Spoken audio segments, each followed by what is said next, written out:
Shilpa London next statue விளையாடலாமா? இப்ப முடியாதுடி, நாய்க்குட்டியை walking கூட்டிட்டு போணும். எது நாய்க்குட்டியை வாக்கிங் கூட்டிட்டு போணுமா? ஓ ஸ்வாதி எப்படி இருக்க? பக்கத்துல ஒரு புது பார்க் ஓபன் பண்ணிருக்காங்க, போய் விளையாடலாமா? ஐயோ, மீனுக்கு ஃபுட் போட மறந்துட்டேன். மீனுக்கு ஃபுட் போடணுமா? மீன் வளர்க்கறாளோ?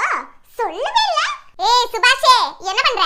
கிரிக்கெட் விளையாடலாமா? கிரிக்கெட். நான் என் பூனைக்குட்டி கூட விளையாட போறேன். எது பூனை கூட விளையாடணுமா? எல்லாரும் என்னென்னமோ ஒன்னு வளர்த்துட்டே இருக்கீங்க வீட்ல. நானும் ஏதாவது பெட் வளர்க்கறேன். அப்பதான் என்னால யார்கிட்ட போகாம வீட்ல உட்கார்ந்து விளையாட முடியும். ஆமா, நான் இப்பவே போய் அம்மா கிட்ட கேக்குறேன். அம்மா ஒரு நாய்க்குட்டி வா, ஒரே ஒரு நாய்க்குட்டி வா. நானே பாத்துக்கறேமா, நானே வளர்க்கறேமா. அது பாத்ரூம் போயிடுச்சுனா கூட நானே க்ளீன் பண்றேமா. எல்லாமே நானே பண்றேமா. ப்ளீஸ் மா. முடியாது. அட்லீஸ்ட் ரெண்டு கோல்ட் ஃபிஷ் வச்சு வளர்க்கறேமா. ப்ளீஸ் மா. முடியாது. பூனைமா பூனை, அதால ஒரு தொந்தரவு இருக்குது. கொஞ்சம் பால் ஊத்தி கொடுத்தா போதுமா. அது குடிச்சிட்டு அது பாட்டுக்கு சந்தோஷமா இருக்குமா. பூனையாவது வளர்க்கறேமா. இங்க இருக்கிற ஏதாவது ஒரு பூனை பிடிச்சு நான் வீட்ல உட்கார வச்சுக்கறேமா. அது கூட நான் விளையாடணும்னு மட்டும் தான் ஆசைப்படுறேன். வீட்ல தங்கச்சி இருக்காலடி, அவ கூட விளையாடு. தங்கச்சியா? தங்கச்சி அது. அந்த வாயெல்லாம்